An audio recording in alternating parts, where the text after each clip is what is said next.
I'll share later, it's okay.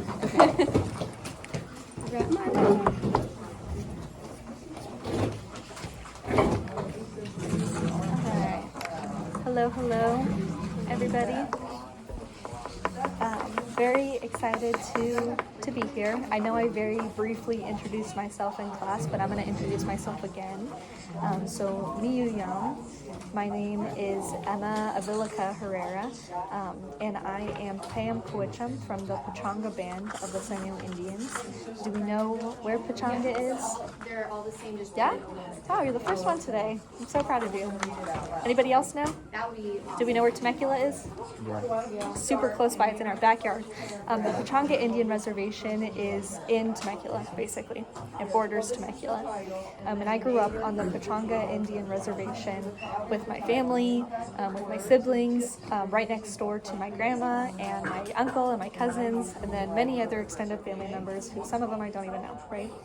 So I grew up on the reservation, and before I get into my whole spiel about education, because that's what it's all about today, do we want to go ahead and share some names so I know who I'm talking to? I'm Mia. Mia? Kaylee? Daisy? Mario. Mario? Amari. Amari? Okay, cool. Nice to meet you guys. Like I said, I'm very excited to be here. So my station today is all about natives in education, and I am a big advocate of education for so many reasons, which I'm going to share about in just a little bit. But as you'll notice in some of the other stations, sometimes Native people are not always depicted in the best light. Sometimes we are known for things like alcoholism and suicide and these things that do run rampant in our communities, and they're very real and very prevalent. But our communities also have a lot to celebrate and a lot to share, so that's part of what I'm going to be sharing today. But before we get there, a little bit of history for you. So this picture right here that you see on your packet is my very beautiful great-grandma Emma, right? So this is my grandma's mom, and I am named after my grandma Emma. My first name is Emma, and she is the reason why I went into education. She's a big inspiration for me, and she's an inspiration because she is a survivor of federal Indian boarding schools. Do we know what federal Indian boarding schools are? No? Maybe a little bit? So if you are not familiar, federal Indian boarding schools, there was about 25 in the U.S., and the goal of federal Indian boarding schools was to assimilate Native people. Do we know what it means to assimilate? So the goal of assimilation was to get rid of our cultural identity. So when we got there, oftentimes the students' hair was cut. We were no longer allowed to speak our native languages. We were not allowed to practice our religion. We were not allowed to practice our culture or express our cultural identity in any way. And the goal was to assimilate us into American culture, right? Do you have a question? So we were taught to be Christians. My grandma Emma had classes that taught her how to be a housewife, do things like cook and clean like an American, and that was the goal of federal Indian boarding schools. And I say that she is a survivor because federal Indian boarding schools are the only schools that have a cemetery on site, because many kids did not ever come home from boarding school. They died of things like starvation, of things like malnutrition, and there was also many deaths that went unaccounted for or were not investigated. So we don't know exactly what happened to them, but we do know that there was rampant abuse, both physical and verbal abuse in these boarding schools, right? So my grandma was a survivor of boarding school, and yeah, she is the big reason why I went into education.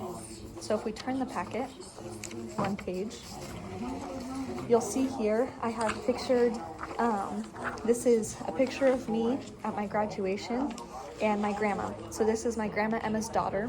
This is my grandma Jessie. My grandma Jessie did not get more than a middle school education, and then she dropped out.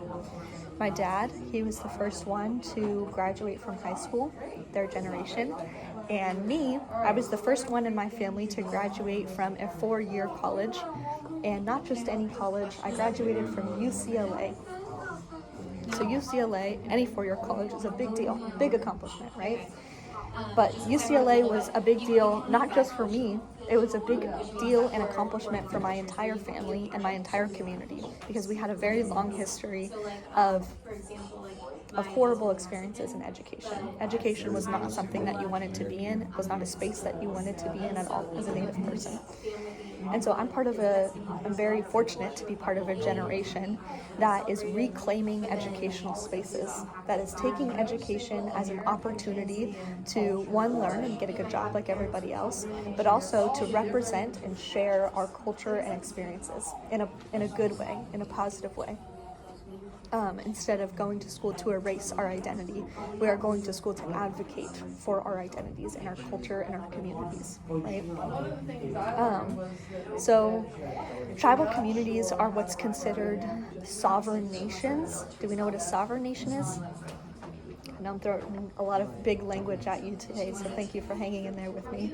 So sovereign nations are essentially our own nations, right? We have our own government, we have our own economic systems, sometimes we have our own schools, we have our own way of being and existing that is supposed to be apart from federal and state rule. That's why we have reservations, right?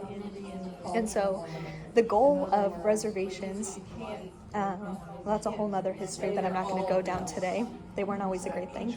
But reservations now in tribal communities, the goal is to become self-determined, so to not be reliant on other people to teach and uphold our traditions. The goal is for us to go to school and get an education so that we can come back to our communities and represent our culture and our community and teach our culture and community so that it's not non-Native people doing that work, right? We can represent and teach ourselves. That's what we call self-determination. So that's the big goal of education. Also, as I said, to represent our culture and our community in positive ways. So you'll see on the packet, I also shared a picture of, on the right here, it's a picture of our traditional skirts. These are made out of the bark of burnt willow and cottonwood trees. So once there's a natural fire, we go back and we peel the bark off of the tree, and that's all the bark that you see hanging off of the skirt right here. The rope that ties it all together is made out of, in English it's dogsbane, but in Lisenyo it's wicha, and we spend hours and hours peeling these sticks once they're dry and twisting this into a rope. So this skirt was hours of love and labor from myself and also community members who have done the work of learning these things and passing on this knowledge from thousands of years, right? These things are still alive if you go and look for them in your community. You made that? Yep. So that's the front. The back is not pictured because it's not done yet. I'm still working on it. But the back is made out of yucca fibers. So a very long process still where you have to harbor or harvest the material. You have to soak it for like 6 months and do all kinds of work. But it requires a very intimate relationship with the land, with plants, with native plants and the land around us. And these things are not taught in public education, right? These are only learned in community. And so part of the goal of education is to not just get an American education, but to make sure you go back and get an education from your community. Because if not, these things would not be alive today. So that's our traditional wear. A more contemporary or a newer skirt is what you see here pictured on the left. All the ladies are wearing just traditional fabric skirts with ribbon on them. We call them ribbon skirts. And this is a picture of me and my sisters and my cousins dancing to bird songs. So it's not pictured here, but the men are lined up at the front and they sing with their rattles and they sing in our traditional language. And the stories and the songs tell the story of our creation, our religion. And these are celebratory songs. We sing them to celebrate that we are alive, that we are here, that our communities are still thriving despite a very, very long history of people attempting to erase us. So by getting an education, we get to do cool things like dance on college campuses. So this was actually at UCR. My sister's a student at UCR right now. I've been able to do this dance at UCLA and share these kinds of things at UCLA. So yeah, that is only because we have been able to reclaim those spaces and be able to share our community and culture. So yeah, that's all I had for you today. I know we're almost out of time, but do we have any questions for me before you go? All right. Thank you for listening. I Can I appreciate take a you. picture of this so I can finish filling out? Yeah. This is what we'll do. Move to your next group, and we're just going to start at our next.